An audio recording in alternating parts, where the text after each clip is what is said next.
Welcome back. The new drifting season has begun, and we present to you an overview of Stage 1 of the 2023 Russian Drift Series Grand Prix. And straight away I can tell you that this year's first event was chock full of surprises. Did somebody say it'd be tame and predictable? Yeah, But we'll get to that in a bit.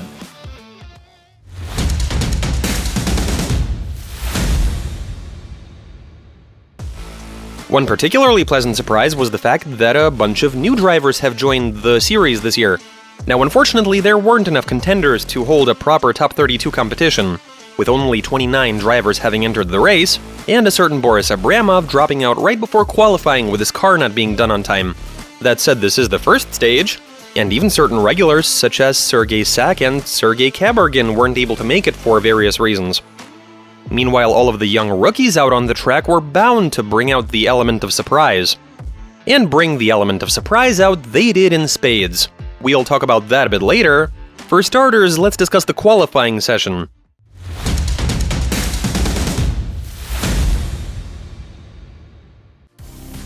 The judges' instructions for Stage 1 as well as the panel of judges itself are mostly the same as last year. The panel still includes angle judge Anton Novikov and line judge Maxim Akhtiamov, but the former style judge Dmitri Dobrovolsky has been replaced by Vladimir Safonov. We'll get into the instructions in just a bit. In the meantime, it should be said that the racing rules and regulations have been extensively reworked during the off-season. A lot of vaguely defined terms such as critical, serious, insignificant error, out-of-control finish, and others are now unambiguously expressed in letters and numbers, to avoid any sort of double interpretation or confusion on behalf of the drivers. As for the assignment, 2 new touch-and-go zones were added, one on the inside, the other on the outside. The point being to prevent the lead car from driving triangularly and messing up the chase car's line. And here are the angle criteria. Drivers were supposed to maintain a modest angle between TG1 and TG3. The transition between TG1 and OZ1 was meant to be smooth, so that the drivers would be able to pick up speed for the long curve. After that, they go for a moderate angle, only going really dramatic right before the finish line while in OZ2. It's worth noting that all of the drivers did fairly well. The first group was all rookies. Takayama Forward Auto's Timofey Dobrovolsky, Danila Skarbogatov and Maxim Grossman from Time Up, Vladislav and Ilya Popov from Fail Crew Darkside, Yevgeny Spirin from VS Team, Carville Racing's Anton Kozlov. Highlights include Grossman's 89.5 and 90.5 point runs, Skorobogatov's flamboyant first run, which only got him 80.5 points, and how can we not mention Anton Kozlov's second attempt, which earned him 92 points. The second group included Anton Kliamko and Nikolai Gorkovenko from Carville, Anton Dmitrienko from BY Motorsport, Anatoly Sherbak, Stepan Azarov, and Ilya Fyodorov from Auto Profi, and Denis Sorokapud from Lukoil. The strongest of the bunch were Fyodorov, who gained 83 points on his first attempt, and Gorkovenko, who earned 81 points on his first try. In Group 3, you had Denis Miguel from Syntech Fresh Marketplace, Vladislav Shubadyurov and Alexei Vakhtin from VS Team, Dimitri Euromokin from Star Pure Stars Imol, Andrei Ostapov and Grigory Gusev from Lukoil, and Carville's Nikita Shikov. Lukoil's drivers posted some impressive results, with Ostapov earning 93 points on his second attempt, and Gusev earning 96.5 on his first try. Vlad Shubadyurov and Dima Yermokin also did pretty well, with 90 points each on their second attempts. Then there's the Champions group, which included Charles Enga from Star Pure Stars Imol, Time Up's Leonid Schneider, Yevgeny Losiev and Damir Idiatulin from Syntech Fresh Marketplace, Georgi Chevchan and Roman Tividar from Takayama Forward Auto, and Arkady Tsaragradsev from Fail Crew Darkside. The fans are always expecting something spectacular from the drivers in this group. They're the ones who tend to garner the most attention, and oftentimes the judges' rulings pertaining to them are the most actively discussed, which is something we do our best to flesh out and explain the intricacies of to you. The first unpleasant surprise here came from Gocha, who didn't earn any points on his first attempt due to spinning out while carrying too much speed upon initiation. He was followed by Schneider, who did okay, but his line and angle were a bit sloppy, thus he could only manage a score of 86.5. Tividar was very close to following in Gocha's footsteps, but he managed to avoid spinning out, and was able to make it to the end and earn 82.5 points. Yevgeny Losiev gave off the impression that he still hadn't quite gotten the hang of his Supra. His angle increased drastically right after OZ1. It was a spectacular thing to behold, but this wasn't what he intended to do and was not what he had in mind. Gene had to reel his car back in, use corrections to rectify the situation, and he was barely able to hit the inside clip and earn 85.5 points.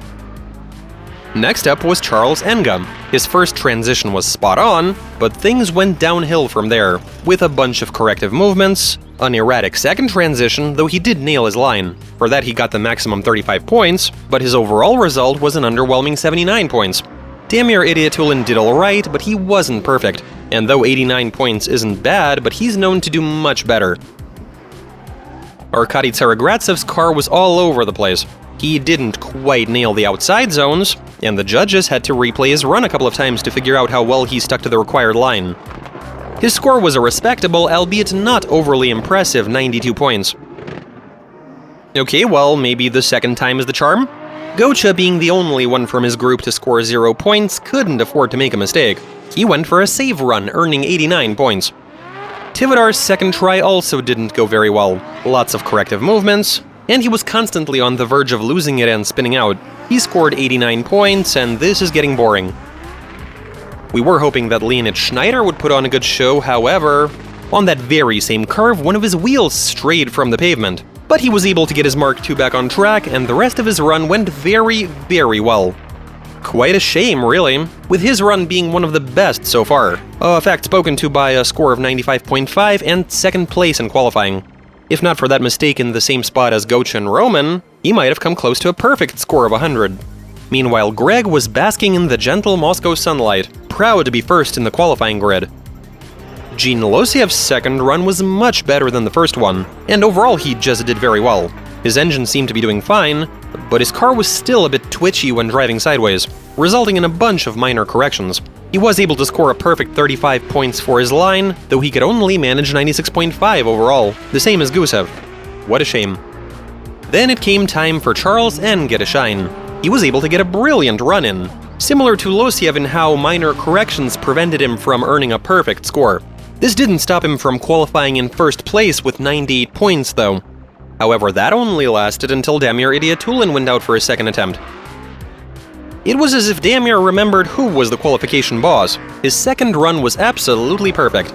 He initiated beautifully, albeit his angle was a tad too dramatic. But from there he hit each and every clipping point, without any sort of corrective movements, to everybody's amazement, including the judges. He was the first this year to score 100 points, which is something he also did a year ago on this very same racetrack.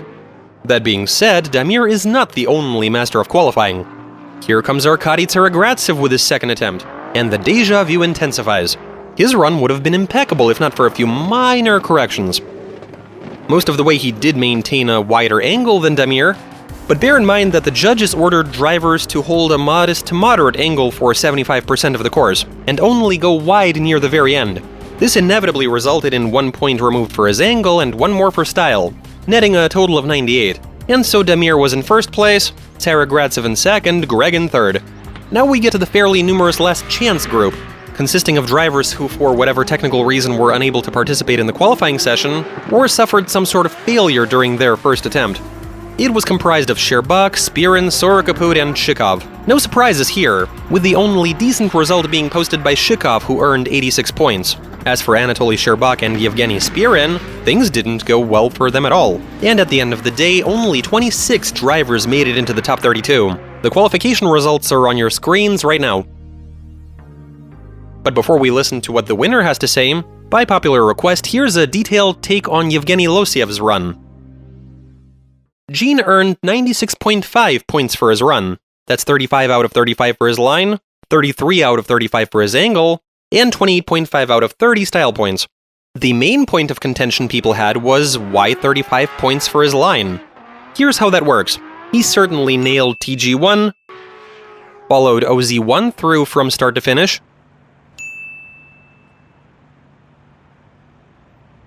and he hit TG2 and TG3.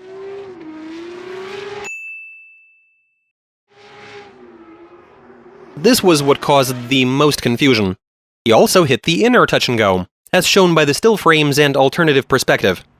Now bear in mind that it doesn't matter in the slightest how deep a driver goes into a touch and go zone. Even if you barely dip the edge of your tire into it, the judge will not detract a single point from a perfect score. Depth only matters when going into an OZ. Moving along, Nailed TG4, second outside zone completely followed through. Why would the line judge detract any points here? Okay, now let's discuss his angle. The Drift Dynamics data log shows that the judge's requirements pertaining to angle were fully met. Modest angle is anywhere from 1 to 45 degrees, moderate angle 45 to 55, wide angle 55 degrees and above. But it's also obvious where he lost those 2 angle points. It was all down to the corrective movements. It's also pretty clear where he lost style points. Half a point was detracted in the commitment category in the second no-go zone, where he could have gone a bit wider, and same story in OZ1. And he lost another half a point in the fluidity category for incrementally adjusting his angle on the inner clipping point. That about covers everything. Here's an important tidbit that the judges wanted to put out there. They seriously frown upon a driver riding 2 pedals in the qualifying session or when in the lead. That's cheating in their eyes. The car is slowing down, but the rear wheels continue to rotate, which creates the illusion of acceleration, confusing the driver in the chase car. And though during this debut event this was glossed over, albeit you could clearly see it when looking at the Drift Dynamics readout. Starting in Nizhny Novgorod, perpetrators will be severely punished. Anyway, many of the drivers cheated during this race, but Gene Losiev was one of the few who did not. Only gas FTW. There's something for the viewers and the drivers to think over. That does it for the qualifying session, now let's discuss the tandem drifting. But here's a short interview before we do. So I brought my Lexus out here, and I was able to tune it for this particular track. Find the right ratios for this engine. That was on Thursday. I drove around on my own. It seemed as if the tuning was right. And on Friday, it started to rain. On that day, I was able to get plenty of practice in on my own or in tandem with somebody on a wet surface. A lot of the guys on V8s were having trouble in the wet, because the instant torque make them pretty unruly. The engine we're running isn't that snappy. It's a bit more lethargic lower in the rev range. I was doing my best to find that sweet spot that would allow me to accelerate instead of spinning out, and ultimately things went pretty well. The car performed beautifully in the wet. I got a lot of tandem practice in. I was just as fast as anyone else, and come Saturday the track dried out on qualifying day. And since on Thursday I was able to practice solo and tune my car, I was able to earn a perfect score and a first place in the qualifying session.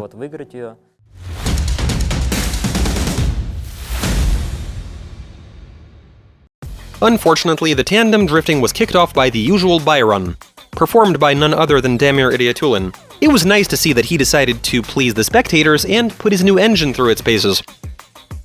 The first pair of drivers to make it to the starting line were Nikolai Gorkovenko and Alexei Vakhtin. Things were interesting at first, but then Alexei suddenly fell behind after the first transition, which Nikolai performed in a rather peculiar manner. Then Gorkovenko went narrow after touch and go 2, wound up far from where he needed to be on the inner clipping, and opened up after blowing way past the permitted slowdown zone, which confused Vakhtin, who in that spot left the tarmac while taking evasive action. Nikolai crossed the finish line alone. In between runs, VS Team took a 5-minute timeout to adjust the coolant hose, since there was steam coming out of the engine bay of Vakhtin's car. And during the second run, Vakhtin proved to be a better leader than Gorkovenko, though he did make a few mistakes. For example, his wheel left the tarmac. Here's what the judges have to say about that. Now immediately I'd like to point out that we have zones that are marked by a red dotted line. The first such zone is a deceleration zone, the other is an acceleration zone. Where the dotted line ends, that's the inside clip, and the leader is supposed to go full throttle. And so when Gorkovenko was in the lead position, he blew past all of those zones and began to brake where he was supposed to go full throttle. His speed in that area was lower by 30%, and the way we see it, that was an unchaseable run, and the one with the advantage in the first round was the chaser, Vakhtin. After that, he was in the lead position, and though his precision wasn't ideal, he is the winner and he will continue to compete. Next up were Anton Kozlov and Stepan Azarov.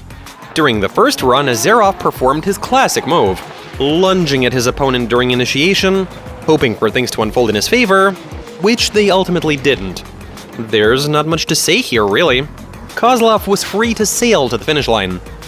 And things went exactly the same way for Azarov in the lead position.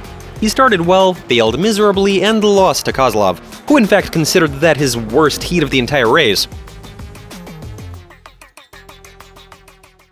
So the Samsonis wouldn't go into the right gear during acceleration, and so I ran the entire course one gear lower than I'd usually be. Typically I'd use 4th and 3rd, but in fact I was in 3rd and 2nd. I was accelerating in 1st, I went for 2nd, and it went straight back into 1st. I thought I was in 3rd, I initiated, and I thought, why is my angle so narrow? Whatever, foot to the floor, and from there at microscopic angles with a bunch of corrections, I was able to hold the line, but I was in 3rd instead of 4th. My apologies to Stepan Azarov.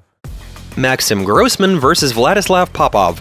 While in the lead, Maxim walked away from Vladislav, though his line was narrow in certain spots. Vladislav was driving on straight wheels from the very start, and proceeded to fall so far behind Grossman that it's embarrassing. After switching places, both drivers got off to a pretty lackluster start. Popov was missing the clipping points, while Maxim was giving his opponent way too much space. But during the second half, both of them suddenly bounced back. Popov was maintaining his line, Grossman closed the gap. If it wasn't obvious enough, Grossman won. During his by-run, Gusev was pretty aggressive, without taking any unnecessary risks though. Georgy Chevchyan versus Anton Dmitrienko. Gocha performed admirably in the lead position, though he did make a few mistakes. Meanwhile, Anton's driving was very sloppy. He was jumping around, falling far behind, and so on. Dmitrienko didn't do well in the lead position either, missing the clipping points and making constant corrections. Gocha carefully followed and quite obviously won this duel. Yevgeny Losiev's by-run was quite spectacular, but not very effective. Something just seems to be off. Next up were Roman Tivadar and Timofey Dobrovolsky, and this was the first time we uttered a mix between oh and wow. Wow was a reaction to Timofey's performance, who showed some amazing driving in the chase position. He did correct he was a bit erratic, but he stuck really close to Roman. Tivadar did pretty well in the lead position, but it was at this point when his prospects started to become somewhat questionable. Clouds were forming on the horizon, so to speak. Lightning struck during their second run in the second touch-and-go zone, when Dobrovolsky darted inwards similar to Gorkovenko when he was battling Vaktin. Roman got confused, he jumped forward, the silver Sylvia nudged the white one and spun out in the third touch-and-go zone. This was the second of many oh moments during this event. The judges quickly made up their minds, and unanimously ruled that Dobrovolsky is the winner. This did seem a bit strange, as it appeared that Timofey began slowing down before he was allowed to. And thankfully, the judges did have a comment on the matter. To run when Tivadar was in the lead, Timofey was good in the chase position, but then they traded places, the race began. Timofey's driving was similar to that which he exhibited during qualifying. We just compared the charts, and in terms of angle and speed, Timofey was driving just like during qualifying, where he earned 21st place. Tivadar decided to cut a corner, he reduced his angle and jumped forward, and right in the zone where he was supposed to brake, he lunged forward. This didn't play out in his favor, and he spun out. Timofey was able to make it to the finish, and to us it didn't seem as if he made any critical mistakes. He was driving about the same during qualifying. Tivadar's spotter was supposed to tell him that Timofey was running narrow in those spots, so that he wouldn't jump before the deceleration zone. And so Timofey Dobrovolsky will continue to compete. Tivadar's spotter dropped the ball, with him having failed to properly assess Timofey's driving. Of the team had a similar opinion. Roman lost to Timofey in the top 32, so they were squaring off with each other, and Timofey proved to be a fierce opponent. He stuck very close to Roman. Roman in turn also did his best to stay close, and when he was trying to make another attempt to come a bit closer, Timofey began to brake in the deceleration zone. One thing led to another, and Roman spun out. It wasn't necessarily Roman's mistake per se. Personally, I think they were both at fault, but according to the judges, Roman lost. After that, we saw Tsaragratsev perform a spectacular and smoky by-run, and then it came time for Ilya Fyodorov and Danila Skorobogatov to square off. Despite both of them making minor mistakes and keeping their distance, their duel was fairly tame and uneventful, if that's even an appropriate way to describe drifting. What the spectators most likely didn't notice was something important that the judges saw and was recorded in the drift dynamics data. Ilya began to slow down before the braking zone, and incrementally, which created problems for Dan as the chaser. After the drivers switched places, things got even worse for Ilya. Even worse essentially means that he straightened out between the first touch-and-go zone and OZ1, with his minimal angle amounting to 5.3 degrees. Dan also made a few minor mistakes, but they were nothing compared to Ilya's blunder. And so the second out of 3 Team Time-Up drivers made it into the top 16. Here's what the judges had to say about this run. The key thing here is to work out when the leader is braking.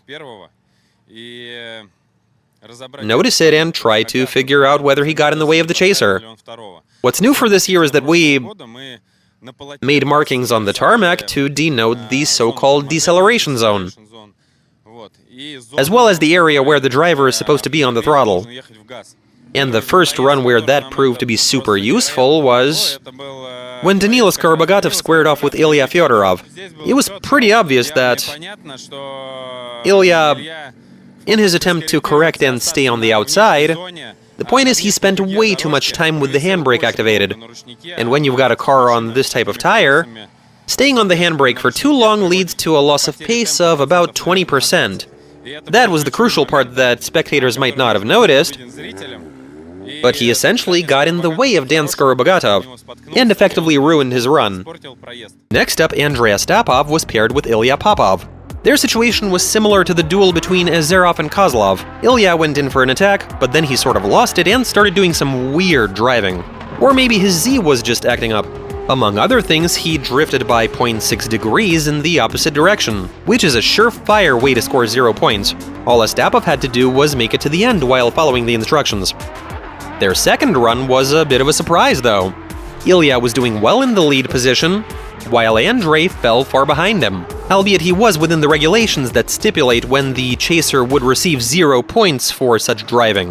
Ilya earned 0 points for his first run, so it's fairly obvious which of the two made it into the top 16. Dimitri Euromokin versus Denis Miguel.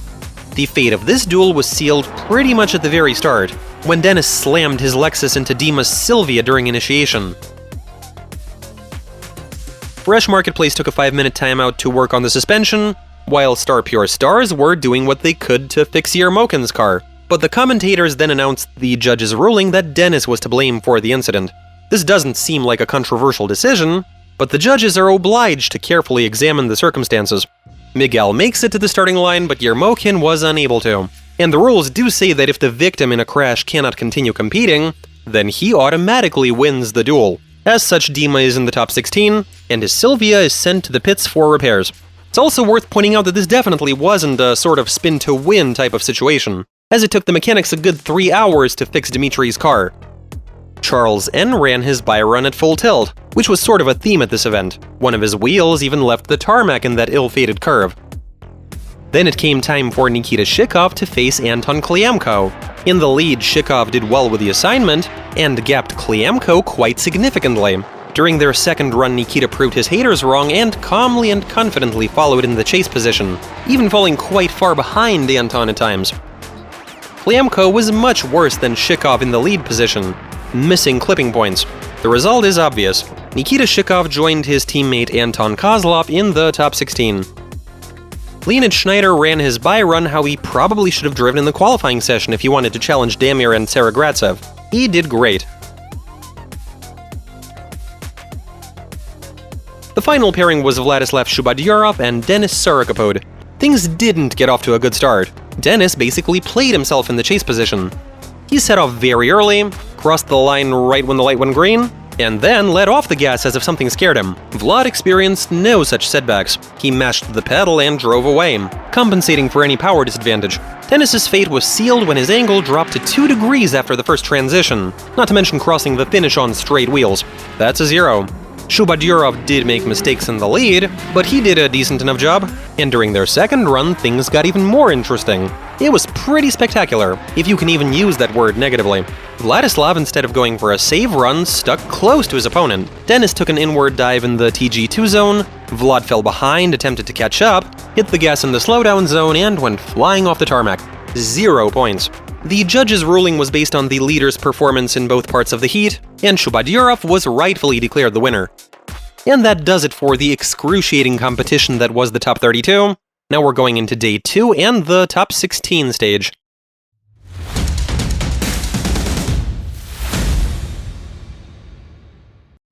As per usual, the tandem drifting was preceded by a practice session.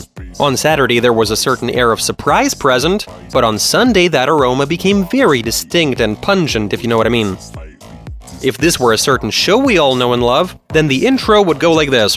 In today's episode, Damir Idiatulin suffers from overgrip twice, Leonid Schneider flies into the bushes, and Arkady Tsaragradzev breaks his drive shaft. And that's the morning practice session in a nutshell. Also, Maxim Grossman and Yevgeny Losiev were experiencing technical difficulties.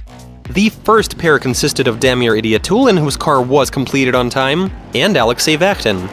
In their first run, Damir had no trouble gapping Alexei by a few car lengths from start to finish. Meanwhile, both drivers were performing adequately, each on their own level. Calling that tandem drifting is a bit of a stretch, but they were able to avoid any sort of drama. That came a bit later.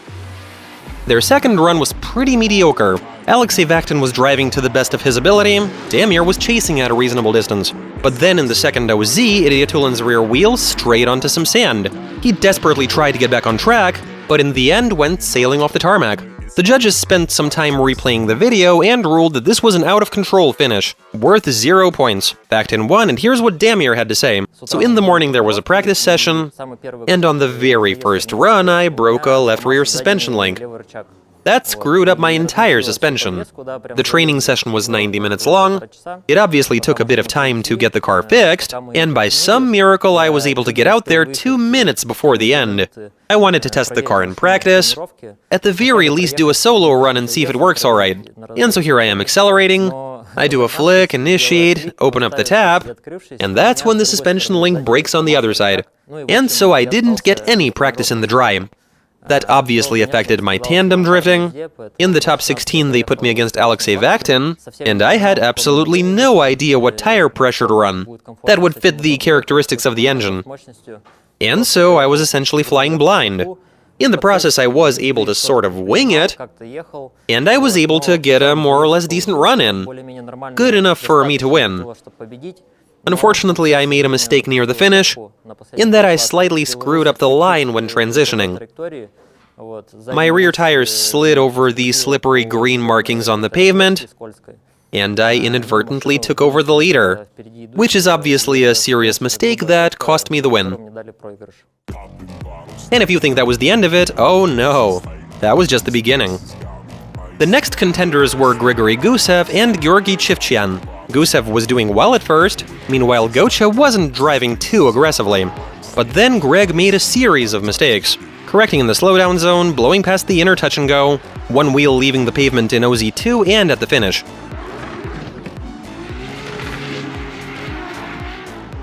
During their second run, Gocha immediately created some distance, while Greg seemed to have fumbled the start, almost turning it into an inactive chase situation.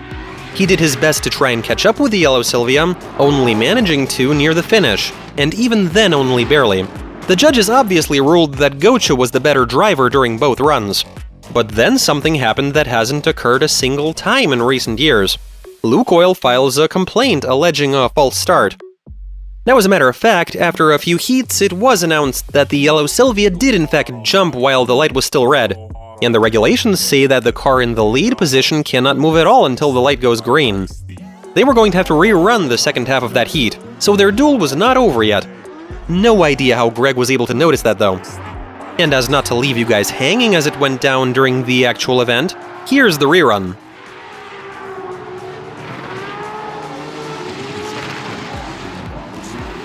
Gocha was clearly superior to Greg as the leader, and he made it into the top 8, this time with no complaints.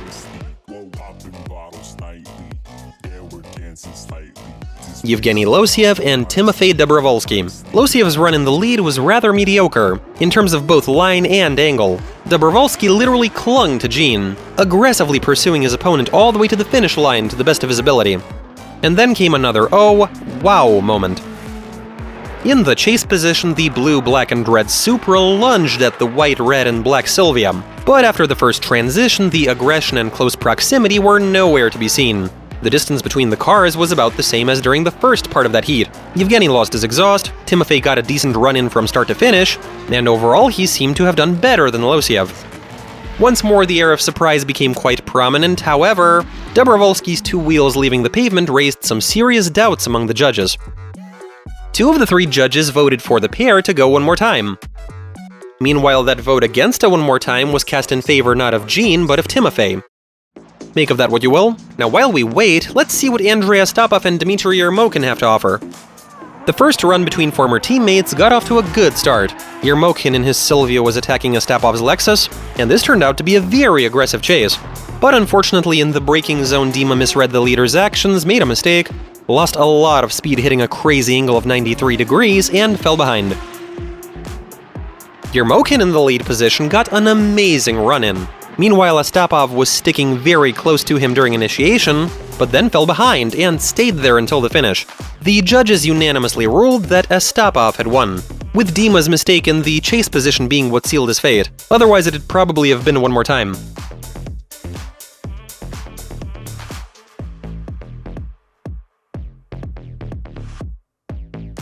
Charles Enga versus Nikita Shikov. Now, unfortunately, Nikita, as per usual, tried way too hard to impress everybody. Enga was confidently leading the chase, while Shikov slammed his thunder into Charlie's flanker a good 3 times. It was spectacular to watch, but it didn't do much for him in terms of completing the judge's assignment. Charles, in turn, did his best to stick to the instructions, while stoically handling Nikita's attacks. Both teams were so gleeful after such a run that they simultaneously called for a competition timeout. Shikov's actions led to a situation where Enga just had to get a half-decent run in for the second half of the heat, which he did. Nikita did alright in the lead position, but Carville Racing was let down, and Enga won the battle. Here's what he had to say on the matter. I think my chase with Nikita was, I feel I did really well. Yeah, maybe that was, I think, the best run today for me, maybe, yeah. Leonid Schneider and Vladislav Shubadurov. Yet another awkward battle. During the first run, Leonid was going a bit too narrow, but overall he would have done a good job, if not for the out-of-control finish, which dropped his score to 0. This was caused by a malfunctioning handbrake. Time-up called for a 5-minute timeout. Both cars made it out onto the track, and that's when Vladislav's car decided to quit, refusing to start. Another 5-minute timeout, this time called by Vlad's team, and he was out of the race. Schneider does a bye-run and makes it to the top 8.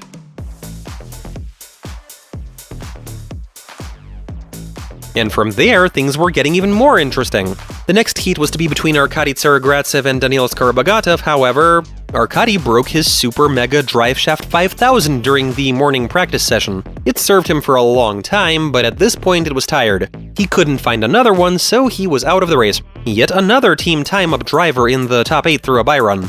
Things went totally differently for their third pilot, though. Maxim Grossman was supposed to compete with Anton Kozlov, however. First, his engine decided that it's fed up during morning practice. Grossman's race with Kozlov was moved to the end of the grid, which is common practice. Just like the previous race was postponed upon Tsaragratsev's request. Through some miracle, they did get the engine running, but then the clutch went out. He was out of the race, meaning that Anton Kozlov won after doing a bye-run. The final top 16 race brought with it another sensation, and another oh wow moment that had to do with Timofey Dobrovolsky, who was joined by Yevgeny Losiev one more time. They started, the Super decided to shed a bit of weight, losing its exhaust out the back. Timofey's white Silvia was really close behind, Losiev blows past the braking zone, and in touch and go 2, 3 wheels leave the tarmac. Critical deceleration and nothing left for Dobrovolsky other than to drive past him into the lead. That is definitely 0 points.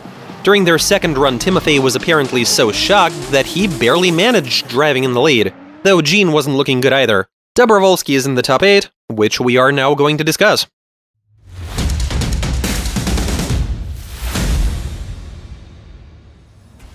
This stage was kicked off by a race between Anton Kozlov and Alexei Vakhtin.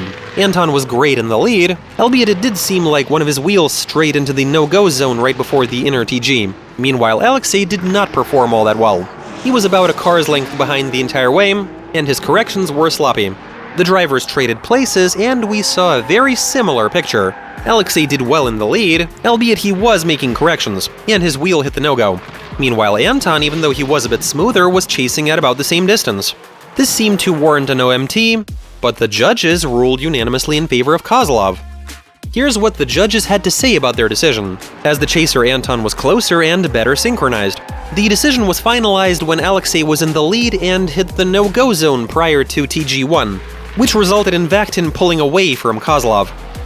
The next two contenders on the starting line were Andrei Astapov and Danila Skorobogatov. Astapov's run in the lead was almost impeccable, while Dan's driving was rather spectacular but somewhat nervous and sloppy.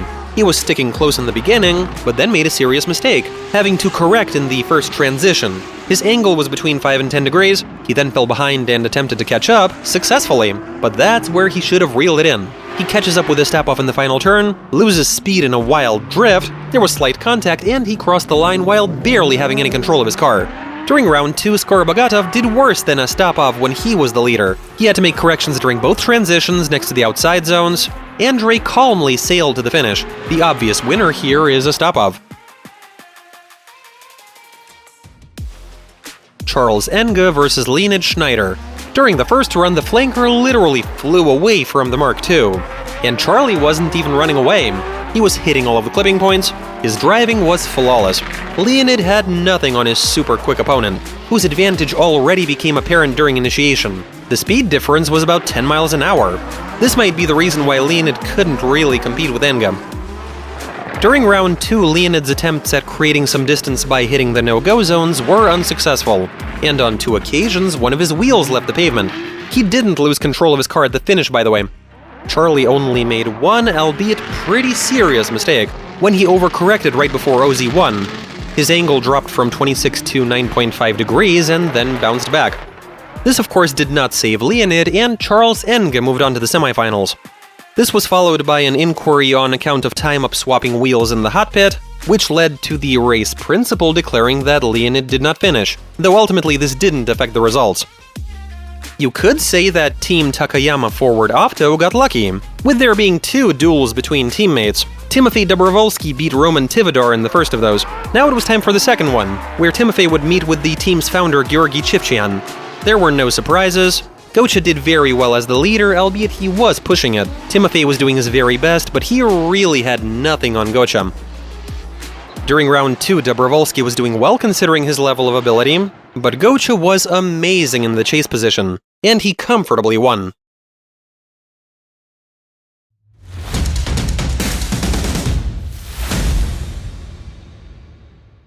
Anton Kozlov and Georgy Chivchian, in that particular order. Anton scored higher during qualifying, and so he led the first round. In that position, Anton made a few mistakes, and he wasn't fast. Georgy closed in on him, but then for some reason at the edge of the braking zone, he jumped forward. Anton lost a bit of speed, Gocha was beyond the point where he could properly react, and he spun out.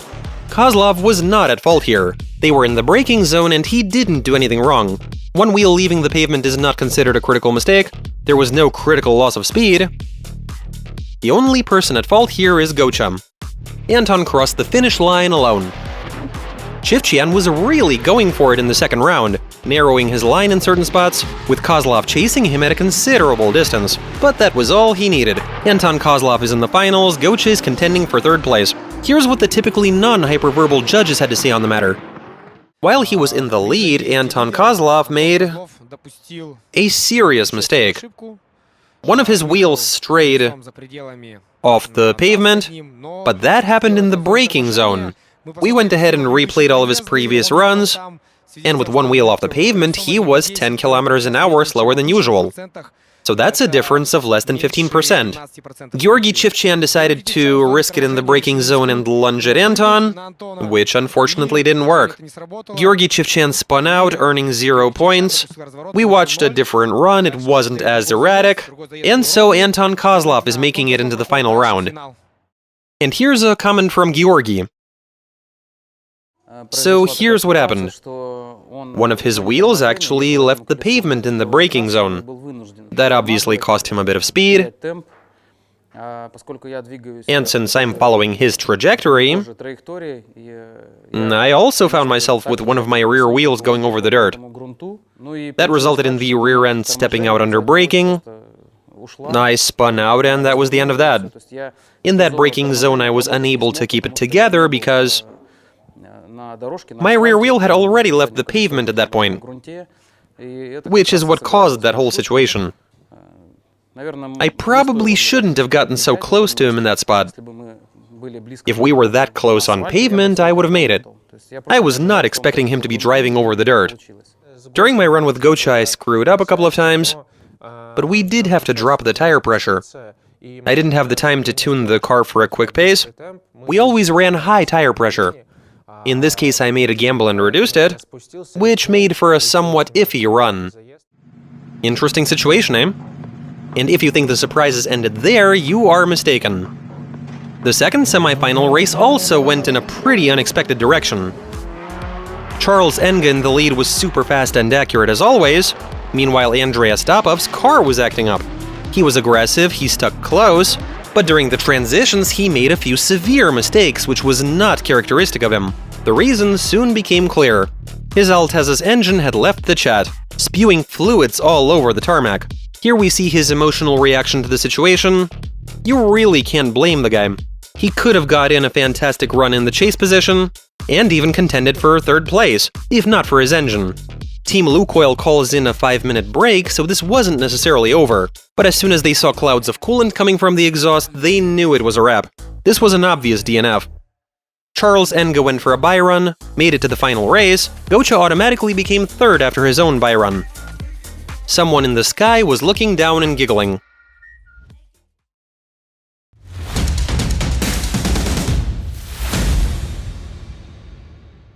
So the last contenders each made their way to the finals in a strange way. Charles Enga versus Anton Kozlov, who was making his debut in GP. The flanker was off to an aggressive start, but the BMW wasn't even falling that far behind. Charlie nailed everything except for TG2, and he was looking very good overall. And the same could be said about Anton, who did an excellent job in the chase position. Round 2, start initiation, and the flanker continues to go straight. He snapped an axle shaft. Somebody was laughing hysterically up above. Anton Kozlov calmly drives to the finish, and becomes the second person to debut in RDS GP and win a race. The first was Knickknack in 21, Enga's second, Chifchan is third. Remember the question from the beginning of this video? Boring? Predictable? It's all obvious? Yeah, uh-huh. What can you even add to that? Okay, now let's discuss the future and the present. On the 20th and the 21st of May, there's an RDS Europe event scheduled in the city of Ryazan. Tickets are already for sale at rdseurope.ru. Then on the 3rd and the 4th of June, there is an RDS GP event scheduled in Nizhny Novgorod. Tickets are for sale at tickets.vdrifte.ru. And a quick reminder for you. Don't forget to ask questions about judging during events. That you can do on RDS's official social media accounts. And we'll do our best to answer those questions in our post-event videos. Hopefully you enjoyed this video, thanks for watching, and see you soon. And in the end, here are a few short interviews with our final contenders, which didn't turn out all that short, but hopefully you enjoy watching them. Your overall impressions from the event and the start of the season. Overall, I have to say that this event proved to be very chaotic, with a lot of rookies making their debut. We got a few guys from RDS Europe, from Sochi Drift Challenge, who have come to show us what they got. Everybody was experiencing difficulties of some sort, and sometimes they'd pop up out of nowhere. All sorts of weird issues.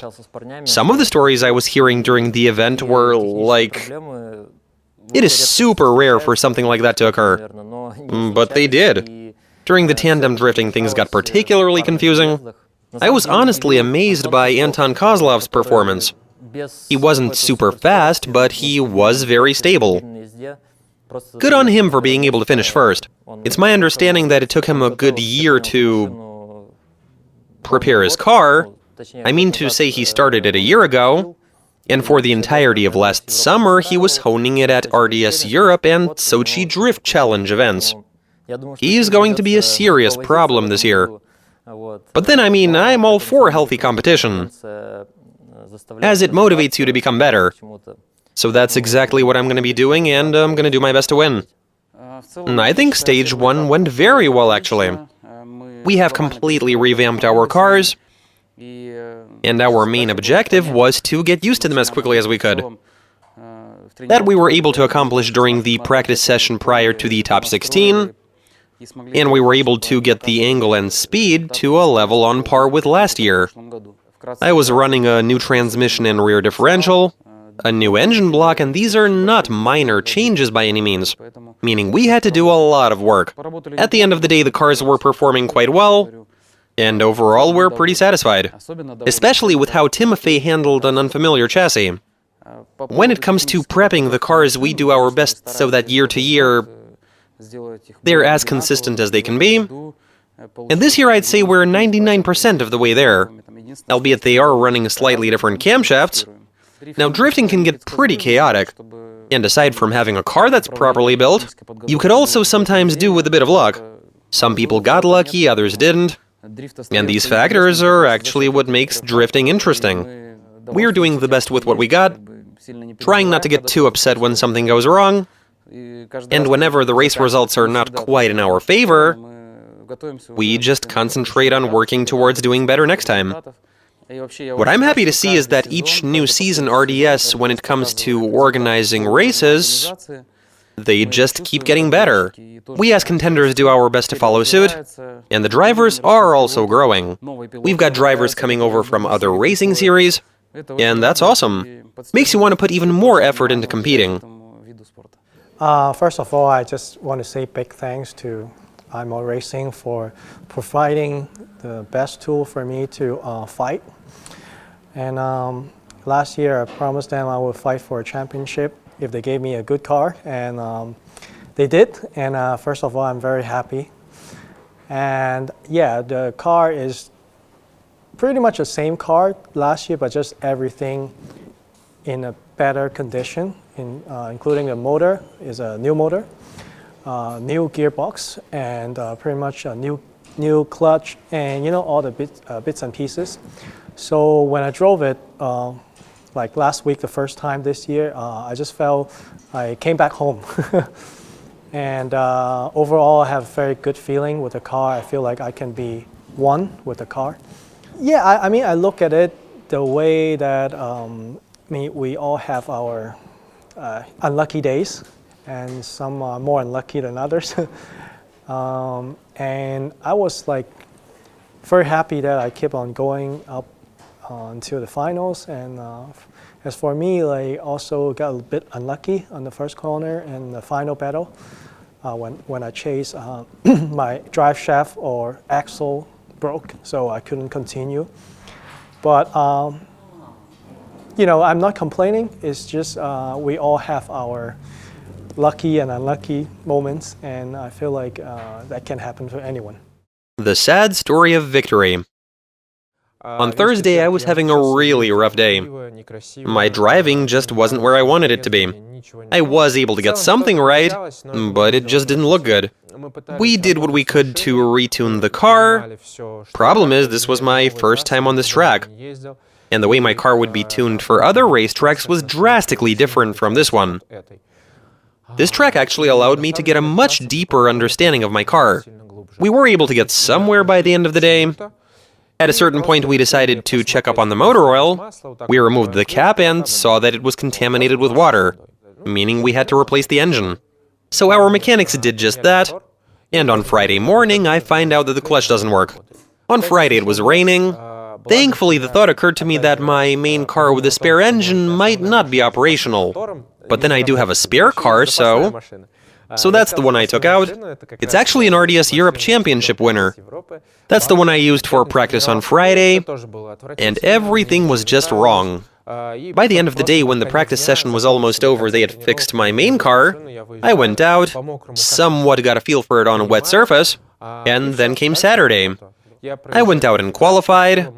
Both attempts proved to be more or less decent. I mean, I could have done better, but I did earn my 92 points. That got me into 8th place, which is more or less decent. And during the break prior to the tandem drifting, after the qualifying session, we realized that the car still requires a bit of work. So we were essentially fine-tuning the car when the race was already underway. Before, we simply didn't have enough time. And that's how we ended up where we did. In terms of my performance, the race was a bit... I mean, it went great, don't get me wrong, but I was very dissatisfied with my driving. I wasn't particularly happy with what was happening on the racetrack in terms of my own performance. It was all a simple matter of not having enough time to properly tune the car. If I got in the way of any of the drivers, I apologize, but it is what it is. That said, my driving was fairly stable.